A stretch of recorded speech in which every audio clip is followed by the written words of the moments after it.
Hi, I'm going to do a walkthrough for a tune called A Sawmill by the Sea. And I'm not in sawmill tuning, even though it's a sawmill tune. This is in standard G tuning. G, D, G, B, D.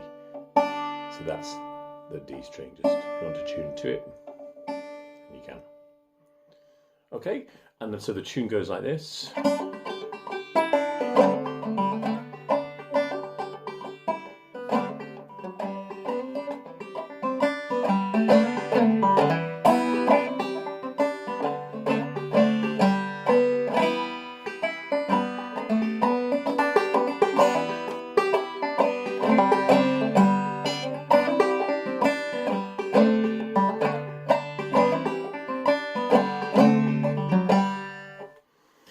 And so I'll break it down. Starts on the first string with a hammer on to the 5th fret with your 3rd finger. That's important for me. You might find a different fingering that works, but for me that's important. I'll show you why in a minute. So it's a hammer on and then a 5th string and then a 5th fret on the 1st string again.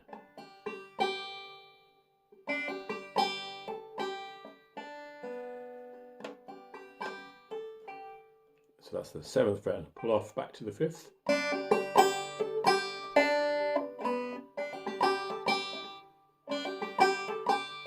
And a drop thumb to the 5th fret on the 2nd string.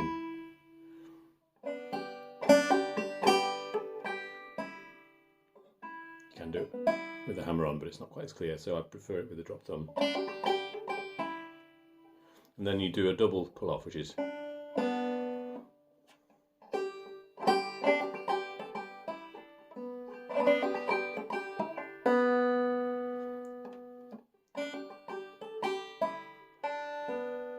like so. Do it with a hammer on then instead of a drop thumb. And then with a drop thumb you can choose whichever you want. If you're not great with drop thumbs, then do the hammer on.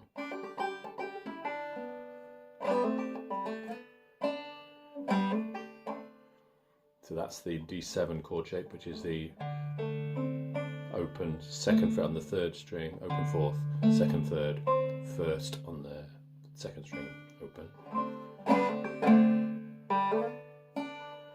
So you hammer it on, pull off the 3rd string, 3rd string, and then slide up to the 4th fret and get the 3rd fret on, so you slide that whole shape up. Now you can, instead of sliding up, just go open 2nd and then open 1st, so it would go.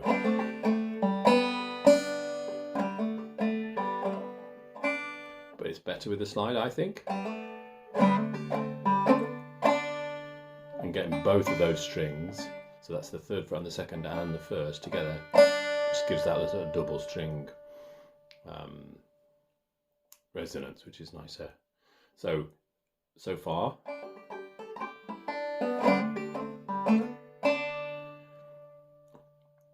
Okay, and then you repeat the first phrase again.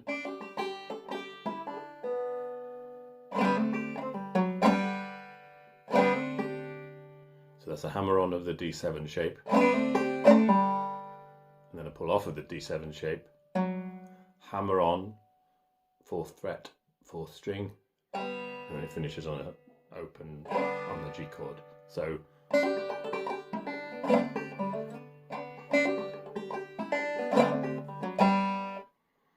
and then you do some lead-in notes onto the next bar. So this is open 2nd, 1st fret 2nd, 3rd fret 2nd.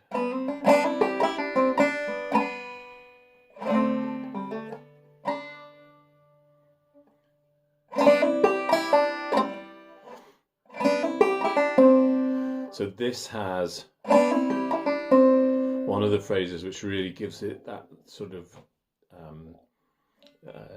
Scottish traditional music feel to it. It's that little triplet there.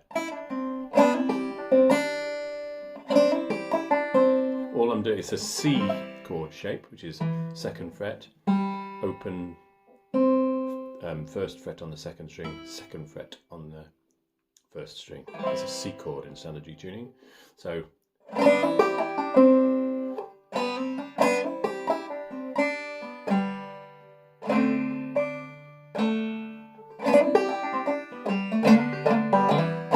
to remind myself where it went then. So this is a little triplet. So it's a I think technically it's probably not a triplet because that last note is longer. But anyway, there's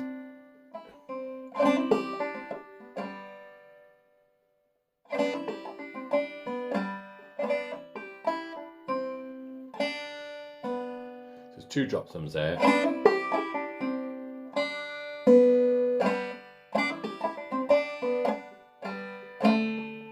These are the D7 shape again. And that slides up straight away. And that's the E minor shape.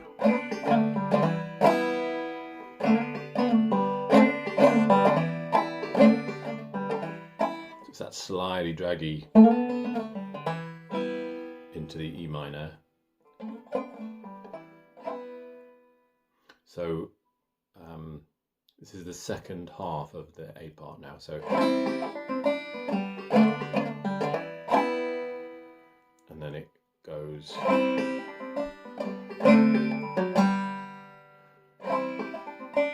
that's the same. And that's the same as the resolution to one of those bits of the first phrase that we did. So that's a D7 shape. Hammer onto the 4th fret 4th string, resolves to the open chord. So that's all of the A part. So it goes like this. I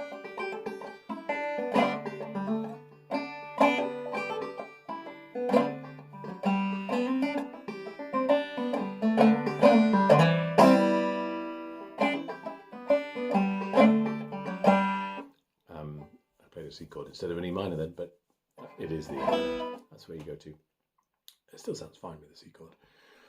Okay, so that's the A part. Now the B part, I play A, B, A, B.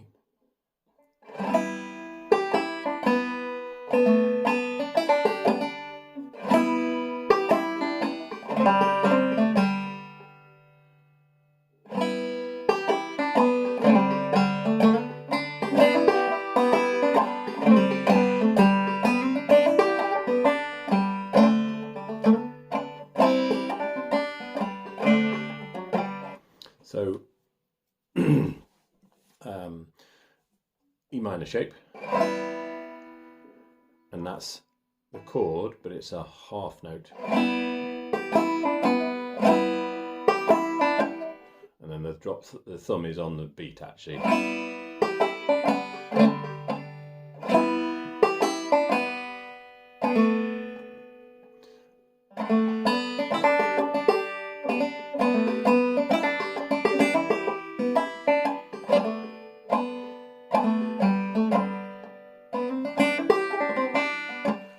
So the E minor.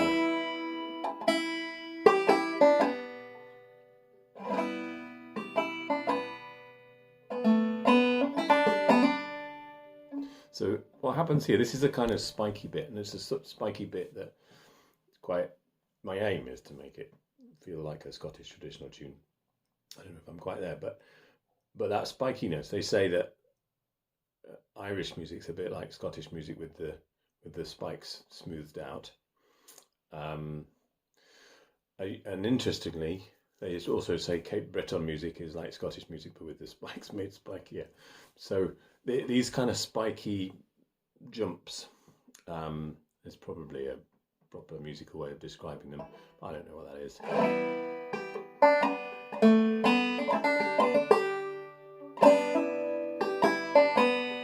So the first real spike is you hit the open 2nd string and then almost immediately hammer on to the 2nd fret 3rd string.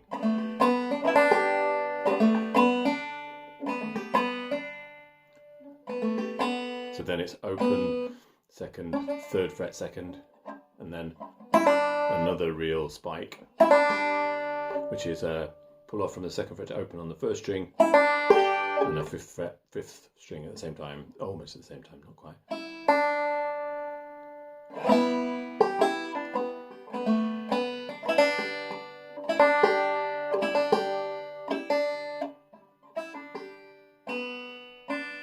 And then open second and open first.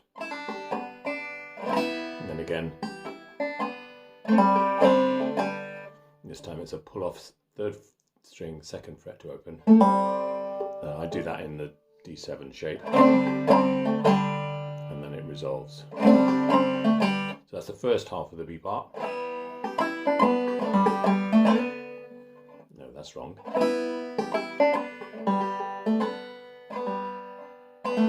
See, sometimes when you get into a pattern of playing things, you just do one little tiny thing wrong and it gets the whole sequence wrong for you. So what I was doing there, I was doing a pull off on the second string, on the third string, and that's wrong. It's the second string open and a hammer on.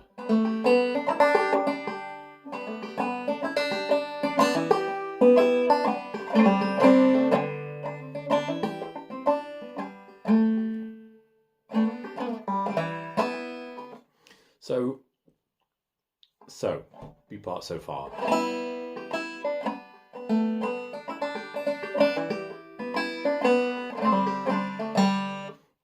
And then we go into that second half of the A part and it just repeats that, which is quite common in traditional music. So it's those little leading notes. Now, tunes evolve, right? And I'm not sure where this tune's going to settle. Sometimes in the B part I play this.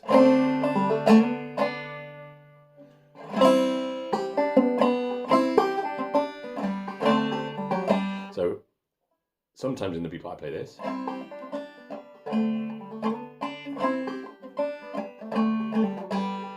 Whereas at other times I'll play it like I do in the exactly as I do in the A part. So that would be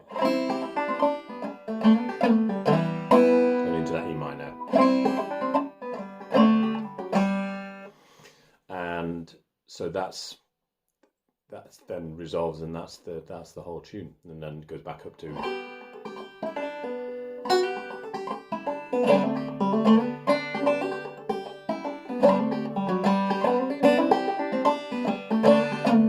E minor.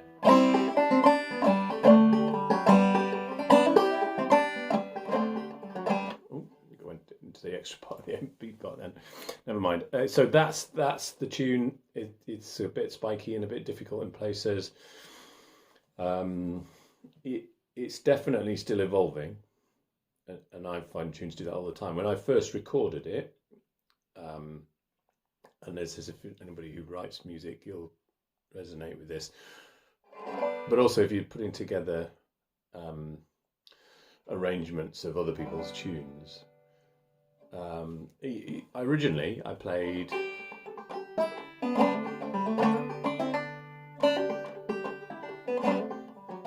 so I put in that little sort of chord hammer on and pull off, and when you play it overall,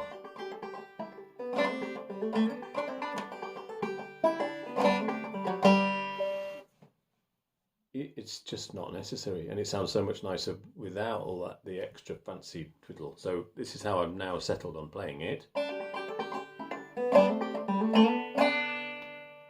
and it's nicer and it's simpler, and it allows you to get into the next phrase much more easily. So, you know, more isn't always more, fancier isn't always better. So yeah, that's part of my learning from this. I think I knew that anyway, but it's that you have to listen to things to hear that. And when I recorded it and then uploaded it, that's what I heard. So definitely changed now. So here's the tune again, just because it's a nice one.